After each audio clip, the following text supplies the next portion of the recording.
मग तो मुंडी नाही रे, 4 बोट बाकी आहे अजून. खाल ठेव. या बोगस लोकांचं काम नाही.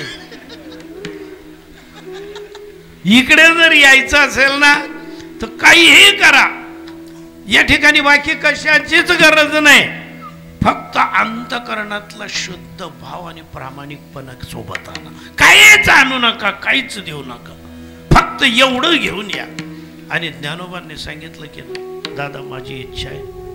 आणि म्हणाले मग ज्ञाना त्यासाठी देव कुठला नियोजित केलाय तुम्ही? म्हणाले तुम्ही गुरु आहेत, तुम्ही ठरवा. शिष्याने गुरुला सांगायचं असतं का?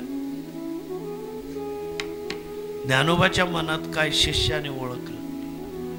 आणि हे सगळं घडण्यासाठी गुरु करताना सुद्धा अशीच एक दक्षता घ्या, आपल्या मनातलं गुरुला कळावं.